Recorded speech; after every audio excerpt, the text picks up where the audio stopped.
am the chair of the Charles Strong Trust, which was able to help fund this, and this is all about Charles Strong. And I would like to say thank you to Charles, who's not here tonight, but anyway. Also, just one word about Charles Strong. Just, we have a little booklet, which somebody you might like to consider later. The vision of Charles Strong. I'll just give you a brief introduction before I invite our special launch person. According to Charles Strong, Jesus interpreted the kingdom of God to be the kingdom of love, or in popular terms, the way of the Spirit, animating the world. The way is a spiritual path that is free from the demands of doctrine, no doctrine with him, no dated beliefs, or ecclesiastical control. Wow. Following the way involves a conscious life of love, social justice, which is what this is about, partly goodwill between all members of the community. Wish we had that. The goal of living their way is to enable an active community to develop into a society of compassion, reconciliation, moral change, and above all, peace. Some years ago, on Armistice Day, we had a special conference here because Charles Strong was the pacifist of the last century. A pacifist against the Boer War, against the First World War, an amazing pacifist, an amazing promoter of social justice. So today we are privileged to recognise him and the work of Marion Maddox, who has edited this book, Charles Strong's Australian Church, Christian Social Activism, 1885, the church started, to 1917. Amazing. To do the introduction and to launch the book for us today, we have the Reverend Lynn Arnold. Lynn Arnold is a man of people and of God. Man of the people he used to be, as you probably know, Premier of South Australia, and led us in extraordinarily good times. Also a man of God, he is also the one of the key ministers. I don't know if it's the key minister, but a key minister. Junior on the team at the cathedral. Leader of the team. And the junior on the team. Oh, the junior. Look at him here, the junior. Junior of the team at our august cathedral here in town. So we'd like to invite Lynn Arnold to be the person who introduces, launches this new book, edited by Marion Maddox. Thank you. Welcome, ladies and gentlemen.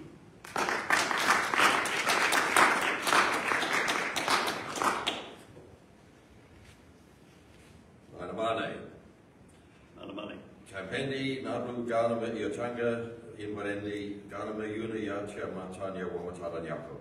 Panako Yalsha Panuku Chapa Puruna, Panako Yota Nadu Tampendi, Yalaka Gana Mayuna, Itu Yalcha, Tapa Puruna, Yota Kuma, Bura Natendi, Bura Warringtendi, Bura Tranka Montrealiendi, Kumata Yacha Mayuna, Yanka Yolaku Nadu Tampini.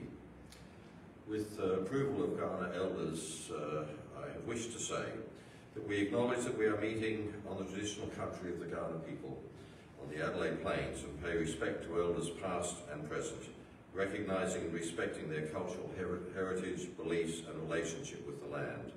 And we acknowledge their continuing importance to the Ghana people living today. And we extend that respect to other Aboriginal language groups and other First Nations people here on this land, at this Inverendi, at this meeting. Well, Arnold, thank you very much for your introduction, and may I thank you also to Marion Maddox for inviting me to be part of this process of launching this wonderful book this afternoon. It is a much needed book. I say that because, as various of you already know in terms of the history of Charles Strong, a very interesting person who played a very interesting part in church social history in this country. You know it, but how few others know the same. There is a big gap of that knowledge in the wider church history of Australia. I was struck by the fact that Stuart Piggins and Robert Lynn in their encyclopedic book attending to the National Soul, Evangelical Christians in Australian History, 1914 to 2014, makes absolutely no reference of either Charles Strong or the Australian Church. Now, one might say, of course, there is some reasoning for that, because this was quite clearly in a different theological direction to much of that thing. But if you read that encyclopedic work, you will see how much else is treated in there that would really mean that should have been, he should have been, and that church should have been included in that work, which is otherwise an excellent piece of work, I may say. And if you go to Meredith Lake's Bible in Australia, A Cultural History, you will find only 2 references to Charles Strong and the Australian Church. Quite reasonable references, but only 2. Therefore, there is so much that should be put out there, and this book does it exceptionally well.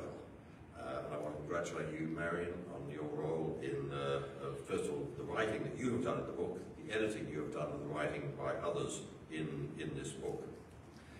What really stands out to me as I look at this is we have that 21st century phrase, and I think it was one that was sort of more coined in the late 20th, early 21st century, faith in the public square. It's something that makes us feel very warm. We think about faith in the public square as being the capacity of church to engage with community. It's a superficial phrase very often, because it doesn't actually deal with the great, it doesn't of itself say what that can actually mean. And yet here we have, in the late 19th century and early 20th century, a real exercise in faith in the public square, long before the phrase became a common phrase. And what a public square it was in the late 19th century and early 20th century. I'm sometimes struck, as you may well be, by a certain element of the church in Australia today, of Christians in Australia today, who take a very limited view of what the engagement with politics should be. And they might make some sweeping statements that the left is inimical to the idea of Christianity.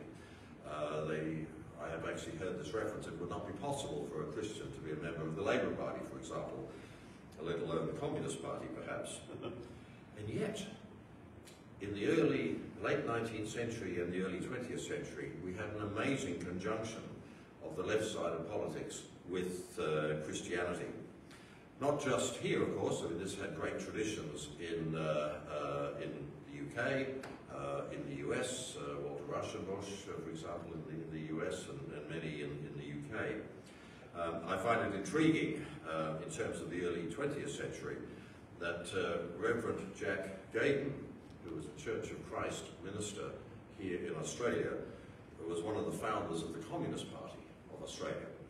And was not just a founder of the Communist Party, he went on to serve in 1922 on the executive committee of the Comintern, the Communist International, after attending meetings in Moscow, in the new Soviet Union of the day. Now, I need to hasten to add, of course, that he very quickly found himself somewhat disconcerted by the way things were going and didn't stay in that ilk. But he stayed radical to the cause of wanting to have an understanding of how humanity can be better engaged in the world we live in. And he became one of the founders of the ACT, what we now know as the ACTU. Before that, we have here in South Australia something which we can hold our heads very proud about, and that is the fact that the very first social democratic coalition government in the world was here in South Australia, Tom Price, in 1906. And the very first social democratic government of its own right, in other words not coalition, was also here in South Australia, namely John Verron. And both John Verron and Tom Price were ardent, very faithful Christians. And it said of John Verron that he could speak with great evangelical passion at a meeting as much as he could speak with great political passion at a political meeting. They had no problem in bringing these two things together. We have, if you,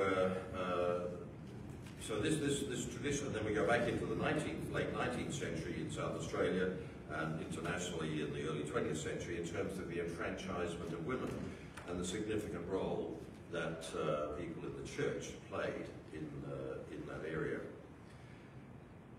One would think today, from the views of some about how Christians should engage with the society, that they are somehow honor bound to engage to one particular section of ideas and ideology.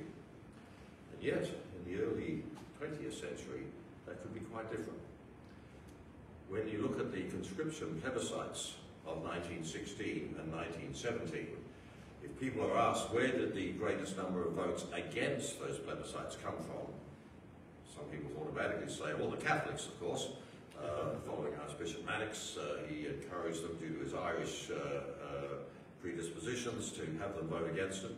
Oh, and of course the German Australians of the Barossa and the Adelaide Hills and other places.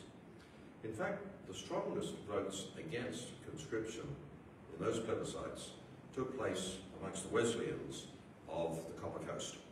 And if you read Phil Payton's book about the history of the Cornish spirit in the Copper Coast, he makes that point. They had such a firm view of where their Christian faith took them that it was to oppose the infringement upon their liberties to be conscripted. They in fact volunteered in large numbers, but they would not be told by conscription to do so. So that is the public square and the faith in the public square that was existing in the time of Charles Strong and the work of this book here. So many rights, so many issues, rather.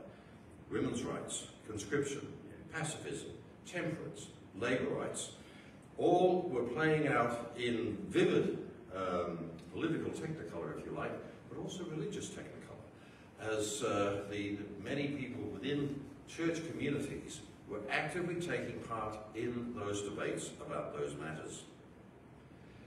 I've sometimes talked about a hierarchy of the ways in which church institutions or Christians individually can respond to issues in our world, how we can respond to the world. And I refer to this typology, I guess you might call it, of reactive, proactive, or prophetic. And by that, I mean that the church or individual Christians can respond to issues reactively, proactively, or prophetically. Reactively is simply to band-aid a situation. You see something, you go and fix it up. Proactive is to see something and perhaps step back one step and look at the proximate causes of what caused that problem to take place and start doing some lobbying about that. And we have seen examples of church engagement very much in both of those through history. The band-aiding thing of reactive, to be there for the immediately wounded, and to some extent the proactive, of to be there to lobby for certain changes in policies that would make things a bit better and cause less victims by the wayside. But it is in the prophetic space that I, in my opinion, have not seen anywhere near enough over a long period of time in the breadth of faith response to world issues. That prophetic space is the foretelling of how things could be, how things should be. And while I can see in the reactive and proactive space in the late 19th century and the early 20th century, you have some wonderful examples. The Salvation Army, the precursor of Anglicare, for example, founded by Julia Farr in 1860, very much went into that space. The foretelling of the way the world could be was not so evident in those, but it is evident very strongly in the way in which Charles Strong, to use the word, took on the cudgels of what faith meant, and indeed the Australian Church. This idea of a radical idealism that is so well described in different ways in this book. For example, the idea that where Strong would talk about justice, not charity. Charity being an intensely reactive idea, somewhat proactive, but justice is into the very deep core of what we might talk about the tzedakah of the Hebrew Bible, this justice with compassion. That was the kind of space that Charles Strong wanted to move people. And this radical idealism, I mean, if we look back at the origin of the word radical, from radix, from the very root of things. And this phase of radical idealism that was pervading through the UK, very strong in Scotland, but also in England, but here in Australia, was trying to get right to the root of things.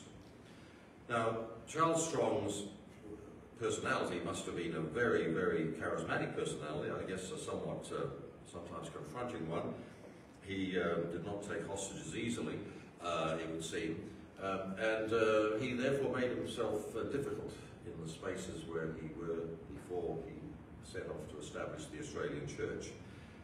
I found in him, looking at what happened to him in the Presbyterian Church and his the heresy charge that took place in the 1880s that's written about in him, reminded me somewhat of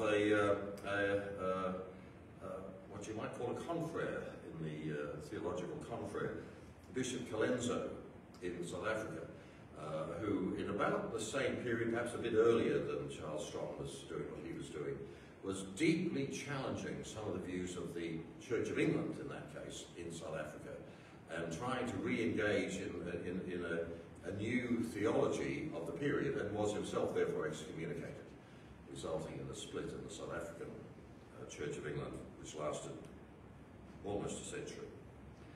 The idea that he then came up with an Australian church is explored here, and it's talked about how that looked in the Australian context, is something that I think is well worth reading about, but also examining the idea of what one may say is autochthonous churches in other countries.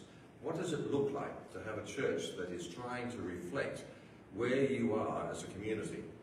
Now, from the knowledge we have now, and perhaps should have had then but didn't, we know there are many aspects that are not picked up here in the Australian Church.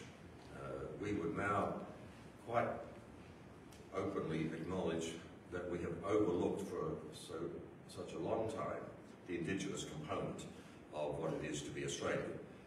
For those of us who are not Indigenous Australians in that sense, what it still means to the Australianness that we have to pick that up. And none of that is actually addressed by Charles Strong. But that's the wisdom of hindsight for us, I guess. What might it have been like had he been living in the 21st century in that regard? But nevertheless, the very idea that is there an Australian perspective that could apply, and he was trying to create a church that was then going to engage with where Australia as a society was at that particular time. I found it a very interesting demographic that was involved in supporting it. If you would have asked me beforehand, before reading this, what might have been the issue of what sort of people might have supported it, I mentioned the Tom Prices of this world, the John Barons, the John Gaydens. I might have thought they might have come from a good working class background. But in fact, this is not the kind of constituency that formed the Australian Church. If you read the opening sections about those first meetings when the Masons in their full regalia, believers, strong supporters of the great architect of the universe, were coming to support this. This was a very upwardly mobile, middle-class group of people, which says that there was something very interesting going on in the intellectual climate of Australia, or particularly of Victoria at that time. I found that quite interesting looking at the Victoria of the 21st century. I came to this country in 1960 when the John Cain Senior government had been summarily booted from power 6 years earlier after a brief time in power, and otherwise it was a long reign by conservative politics until the 1980s. And so my understanding of Victoria was it was the jewel in the Conservative crown, which represented conservatism of attitudes. It was a mistake on my part to make that assumption, as this book shows, because there are deep roots that within centre-right politics there was a great social idealism that was incipiently there and is expressing itself now. I found myself thinking that in a kind of way, what was happening here with the teals of the day, almost, back in the late 19th, early 20th century. Of course, one can extend images too far. But in any social change movement, and as somebody who was very active in the anti-Vietnam War movement, the great strength of that movement was to bring together such a wide diversity of people from across the spectrum. And the Australian Church, the proponents of the Australian Church, were part of a breadth of activity that had people like the John Gaydens of the Communist Party, Reverend John Gayden of the Communist Party, and John Barron and Tom Price of the Labour Party, but now had people from this quite distinctive demographic. And they would be, as it refers to in the book at one point, the genteel arm of the pincer. This is quite an interesting reference that I saw there. What was interesting is what was going on in terms of where people wanted to be in their theology at the time. I find myself in accord with a lot of it, but not others. Would I have joined the Australian Church of the time? I've had an interesting denominational background. I'm now on the team of priests at St. Peter's Cathedral, but I spent many years with the Quakers and still regard myself as something of a Quaker Anglican. So I find there could be things here that would have attracted me, I'm certain. The role of creeds as either a straitjacket or a lighthouse. Too often a straitjacket, not often enough a lighthouse. How that would play out. But the book is titled Christian Social Activism because it picks up the fact that there is there was an imperative seen in the theology of the time of this group, that there had to be a contemporary response to the issues of the world. And that required an idealism, required sometimes a naive utopianism, as for example, the housing project showed. But I actually thought the housing project, for all its failures, was a really interesting example of this prophetic idea that I talked about a moment ago. Because it wasn't simply reacting by giving some form of shelter to somebody. It wasn't simply even trying to change some of the housing policies of the city of Melbourne. It was actually foretelling a kind of new community of living, somewhat quaint if you read it now, somewhat medievally idyllic, but nevertheless an idea that let's take this issue of homelessness to another space, to a deeper, more profound space of community. We now use that word koinonia, I guess. And so even though it was a failed project, its spirit was quite amazing. Of course, as is acknowledged by Marion and others in the book, we stand in our own time and we have an idea of what we think needs to happen from the basis of our understanding, and years to come may change our views enormously. So there are flawed understandings as we stand and look at them. The issue of what to do with Indigenous children, of course, was actually something that was horribly played out by church engagement. There was a ministerial conference, a political ministerial conference, ministers of government, that met in the 1930s, but they met after church leaders had also met to support the idea of the removal of children, Aboriginal, Indigenous children from the community. Well, some of the views of Charles Strong, well intended, we would now say would not have been in the best interests of people, and we know that from the tragic record that was later shown. By the end of the book, there is raising the question, what is the 21st century inheritance of this? And I started out by saying this is a much needed reference work for understanding what was taking place in the late 19th century and the early 20th century in one much underreported aspect. The foundation of many institutions that have gone on existing to this day, even though the Australian Church itself was disbanded in 1957. So an institutional legacy has been left. But what about the theological legacy? I noticed the reference to the Assemblies of God doing some amalgamating into a kind of Australian church, but of an entirely different nature to what Charles Strong would ever have envisaged. Reference is also made that perhaps the Uniting Church of Australia more represents much of some of the inheritance of this. I'd actually also posed that somebody like Hugh Mackay, with his book Beyond Belief, with which I've taken issue on a number of points, but nevertheless is a very interesting book, talks about the way in which the church can be relevant to society in a meaningful way, rather than just want to be accepted by society. A wonderful book. Marion, congratulations on your work in editing this and the writing you yourself have done. It is not a large book, but it contains an enormous amount of information from different angles about Charles Strong, about the Australian Church, about the Australia in which he and it found its place, and leaves us with many questions about where does that leave us today. I mentioned the idea of faith in the public square. It is something that challenges us now. I think we sometimes have some very flawed views about what that should be. I say that from a biased opinion. The biased opinion, in my view, is that we are bound to a call from Matthew 25, at the very least, of social activism in our world. Yeah.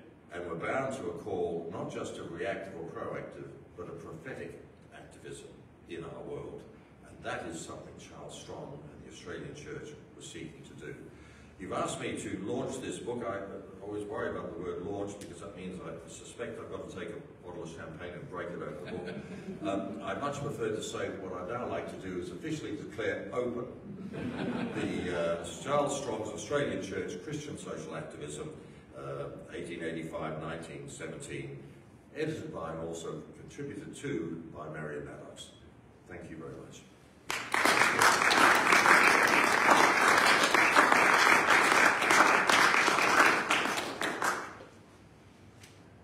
Now we'll invite Marion to come and respond. Thank you very much for that. You're right, we need to change society.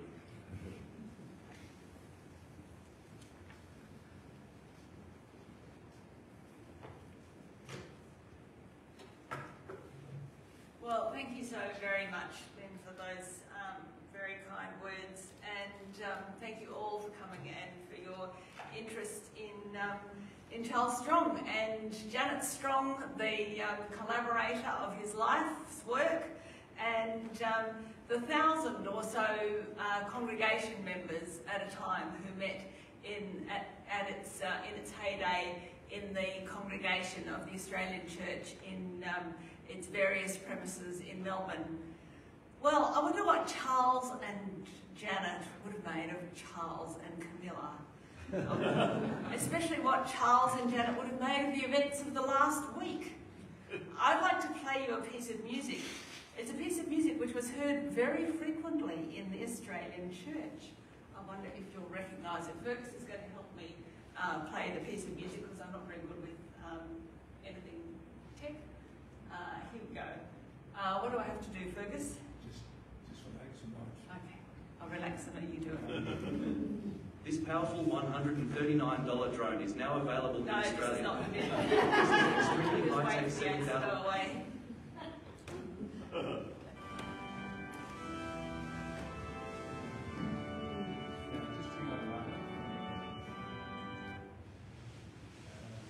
Yep, that's what's going to happen. It's in the book.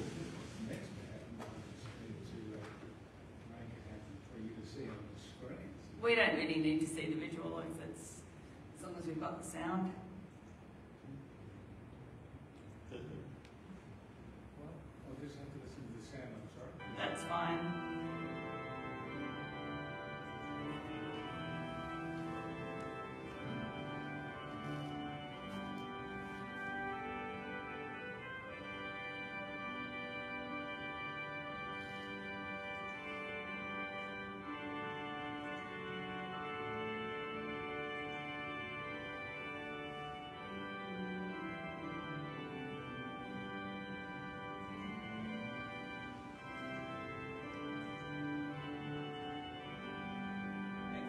leave it there, you get the picture.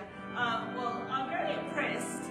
The last time I heard this piece of music played was at Opera in the Park, and the audience all stood up. I'm most impressed that nobody stood up here.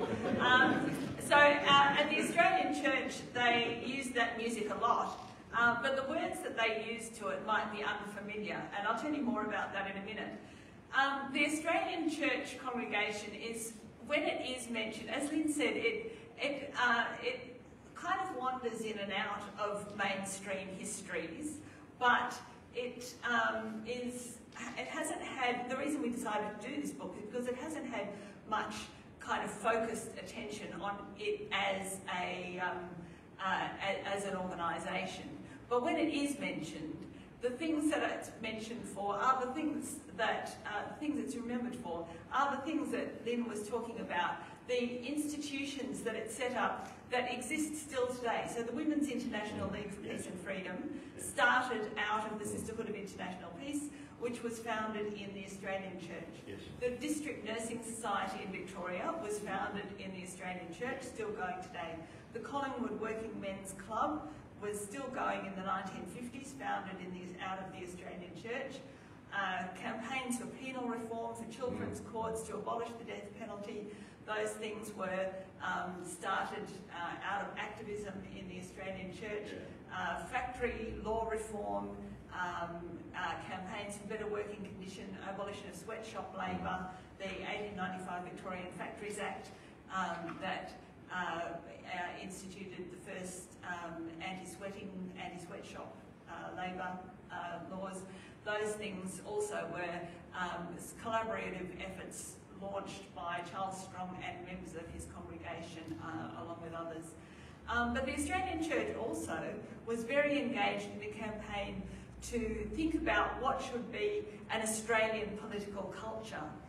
And one of the ways it did that was through kind of parody national anthems that both implicitly criticised other images of the nation that it didn't approve of, and encapsulated its members' radical hopes for what the nation should be. So that's kind of getting back to Lynn's idea of the prophetic, how should things be? And so it produced and used and sang in its meetings these parody national anthems that were clearly anti-imperial, explicitly sort of parodying the God Save the King, the God Save the Queen that its members were very familiar with, and that embodied, encapsulated the themes that the Australian Church promoted, of the idea of, first of all, a national church. They wanted to be the church for Australia. It didn't really work, but that was their aspiration. Internationalism, so a sort of a nationalism, Australian idea of Australian nationalism, who are we as a nation, but that had a very clear idea of we are just one nation in a family of nations. We're not one nation pitted against other nations that we're going to triumph over. We're one nation that is part of a family of other nations, so internationalism, peace, and they clearly talked about their anthems as Australian national anthems. But of course, this is 1885 that they started doing this. There wasn't an Australia at the time. There didn't become an Australia until 1901. So this was very proactive, you might say. The Australian Church's foundation stone was laid in March 1887. They'd already existed because they'd been kicked out by the Presbyterians before that, but it took a while to raise the funds. You all know about that. Just 7 months after the foundation stone was laid, Charles Strong gave a lecture in the Church's Literary Society, which was about cultivating an Australian national sentiment. And he said, the first step of cultivating an Australian national sentiment was to discard the cant claptrap about the honour and glory of Britain and the glorious victories and the mighty navies and the military prestige of our empire, to be replaced by, quote, a new moral sentiment of social freedom, love of truth, love of science, love of the beautiful. And as reported in the Melbourne Herald, he advocated fighting now with pen and speech in Parliament and on the platform, in life public and private, because he said true national sentiment lies not in nationalism appealing to the selfish or fostering enmity towards other nations, but in the production of a higher national literature, a higher standard of education and culture, a higher womanhood and manhood. And so he asked his audience to devote their attention and energy to forming an Australian love of literature and science and philosophy. He said, have Australian schools and institutions for the higher culture, encourage Australian art and poetry, to debate the great social questions of the day that stand asking to be solved, and to be more interested in the cure of larrikinism and the conditions of the poor and social justice than in envy and jealousy of other nations. He argued that this endeavour needed a religious dimension in the form of a fully homegrown national church. He said national sentiment in Australia would never be truly formed until the religious sentiment revived and wore itself for a garment of its own. He advocated that Australia should be a nation, it wasn't yet, he wanted it to be a nation, but a modern one, with all that is best and truest in modern art, science, literature, morals and religion flowing in our veins. So today the Australian Church is mostly remembered, when it's remembered at all, for its contributions to policy and legislation in those areas like labour laws, poverty relief, penal reform, women's suffrage. So Charles Strong in 1880-something gave an interview to the newspaper where he said that we need more women in Parliament. It's sad that we're still having those discussions, but he gave the same sorts of reasons that people give today. Because women are citizens, they deserve to have a say in how laws are made. Women have often particular angles on questions that are discussed in Parliament, and Charles Strong said women are generally more radical than men. They see straight to the core of a question. And also in the light of the reports on abuse in Parliament, we might note that he also said women are likely to bring a civilising influence to parliamentary behaviour. Anyway, that's a digression. But the Church's radical vision was also expressed through these campaigns that they waged to shape an Australian political culture, envisaging a future Australian nation that was democratic, anti-imperialist, internationalist, and committed to peace. And these efforts often blended. So the Sisterhood of International Peace that I mentioned before, that eventually grew into the Women's International League for Peace and Freedom, did some of its campaigning through cultural kinds of efforts, like placing articles on peace in school magazines so as to instill peace-loving in the young. And we have a chapter on that movement in the book by Kate Lang, who's a wonderful young scholar who did her PhD on the Sisterhood of International Peace and Women's International League for Peace and Freedom. An underlying theme of the Church's work in political culture was this fostering of an Australian national identity. And so coming back to the national anthems, church concerts, they held concerts, they held social meetings, they didn't just hold church services. Sometimes these were fundraising, sometimes they were entertainment, sometimes they would try and give the poor and downtrodden a sort of a more cultural experience. And they often concluded with a closing hymn, which were always often printed in the program in pretty Gothic text to look very official, and they were set to the tune that we've just heard. So, for example, on Wednesday the 12th of June 1889, these are the words that they sang. You can see that they fit very neatly to the tune, and they and this version of the hymn insists on an Australian national identity to the point that it describes our land as she. We're used to this, although the audience singing it would have been used to this hymn talking about a she, but the she would have been Queen Victoria. But in this one, the hymn draws an explicit connection between national identity and Christian identity, and between nationalism and internationalism. And those connections would have been very, very familiar to congregation members. The church's foundation ceremony in 1887 had the stage bedecked not with Union Jacks, as you might expect, or as many people passing by might have thought would be appropriate, but instead with the flags of many nations strung around the ground, and a huge flag over the stage with the Southern Cross made of gold stars on a pale blue ground, and that's what inspired the cover of our book.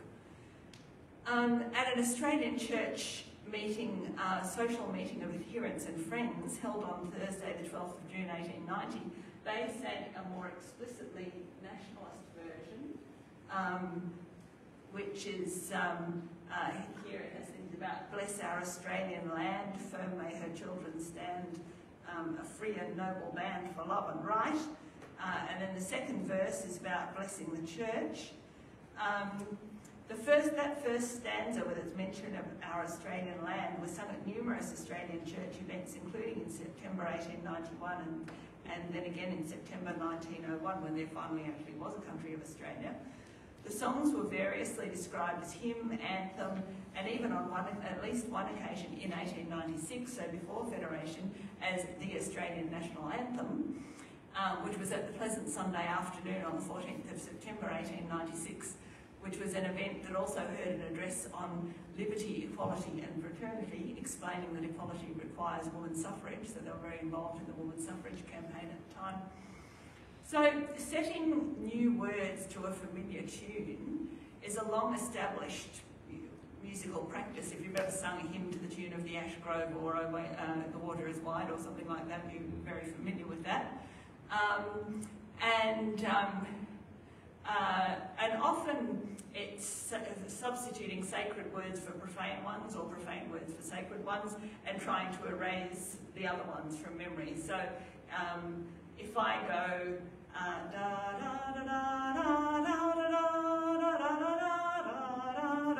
depending on where your background, you're either hearing Oh Christmas Tree or you're hearing Red Flag. We're probably people in this room are the very small subsection of people who hear both at once. But by contrast, the Australian church's many parody versions of the national anthem seem to be designed explicitly to evoke and make use of the God Save the Queen's imperial associations, reworking them to create new anthems reflecting the Church's priorities of Australian rather than British national identity and internationalism and universal kinship and peace. So you're kind of meant to think, oh yeah, this is the national anthem, but whoops, we're doing a different one. We're doing our own special one to make a different point. And many of the Church's invocations to bless our Australian land, as I've said, predated an Australian Australia. So juxtaposing Australian nationalist sentiment with commitments to mankind and spreading harmony from shore to shore reflected the internationalism shared by church and other progressive movements globally around the turn of the end of the 19th and beginning of the 20th century. Well, there's a lot more that I could say about that, and in fact, I do say it in the book, so you can have fun reading it if you feel inspired to buy the book. There's a lot more in the book than that. That's just to give you a little flavour of what's in there, but I think, you know, we probably all want to go and have a drink now. We've got a fantastic chapter on the Australian Church's contribution to poverty relief, written by Shirley Swain, one of Australia's preeminent historian of welfare reform. We have a chapter on the Australian Church's contribution to factory reform and the minimum wage, written by Judith Brett, Australia's probably preeminent political historian. You might know her from her book From Secret Ballot to Democracy Sausage, and also her biography of Alfred Deakin, the eminent Mr. Deakin. We have a wonderful chapter on penal reform by the fabulous Patricia Curthoys, who was also the research associate on the project that produced this book. and heaven help us, where would we be if we hadn't had Patricia working on this project, which talks about the campaigns for children's courts, even though we're still today discussing the incarceration of children and raising the legal age for criminal responsibility. So there again, what would Charles and Janet think? We talk about women's suffrage. Vida Goldstein, who was a campaigner for women's suffrage and ran for the Senate in 1903. When she ran for the Senate, she said that she attributed her education about social justice to first her parents and then to Charles Strong. But then there's more. We have the intellectual historian Wayne Hudson wrote us a chapter about Charles Strong's intellectual development. He's often sort of thought of as having imported ideas from Scotland to Australia and plonked them here, right? Wayne says, well, yeah, maybe there was a bit of that. Yes, there was some of that, but let's not forget that he was much more complicated than that. He was also influenced by Australian thinkers, and he influenced Australian thinkers, and he drew ideas from all over the place, not just one tradition that he imported and plonked here. We also ask, in what ways were the Strongs people of their time, and in what ways did the times kind of pass on and leave them behind? And in Ian Tregenza's chapter, Ian Tregenza, Associate Professor of Politics at Macquarie University, he considers a young acolyte of the Strongs who went his own way, Herbert Brooks, who became very important in the United Nations Association in Australia, but also a hard right-winger and involved in the movement of Australia's right-wing secret armies. So just being in the aura of Charles Strong didn't necessarily make you a lifelong progressive. And then there's the question of to what degree were their ideas representative of a broad stream of Australian progressive thought? And Neville Book asks that question about the influence of Charles Strong in Queensland. Charles Strong actually, I didn't know this until Neville told me, had a brother in Queensland. Neville looks at the influences of progressive strands of thought that did and didn't mesh with the Australian Church's work in Queensland intellectual history. And Neville has come all the way from Queensland in the face of cancelled flights to be with us today. So while we're having our drink and nibbles, do accost Neville and get him to tell you all about it, but also, do also buy the book and read Neville's chapter. This book couldn't have happened without the help of the Australian Research Council. It also couldn't have happened without the help of the Charles Strong Trust and the brilliant Norm Habel, and the Macquarie University, which is my former employer, Faculty of Arts and School of Social Sciences, and the fantastic team at Melbourne University Press. What a cover they did, and what amazing copy editing and indexing. And I've already said Patricia Perthoy's Where Would We Have Been, all the authors, and finally, for me personally, Michael Simons, who's up the back here, where would I be without him? And our daughter Dorothy, Michael and Dorothy helped me get together the workshop that this book was based on, and in life, where would I be without them? We've got other family here today as well. Where would I be without any of you all and former colleagues? Thank you all very much. And there we are. Thank you.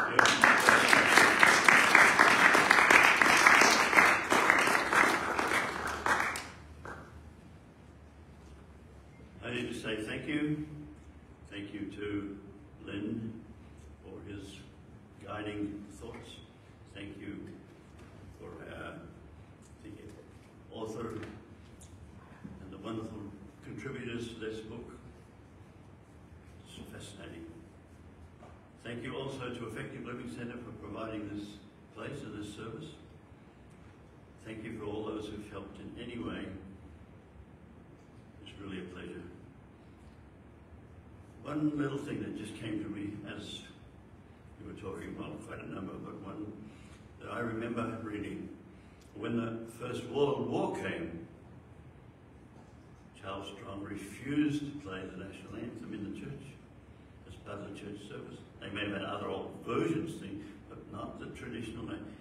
and a number of people left saying it's time he got to be patriotic. Yeah, well, that's one of the stories.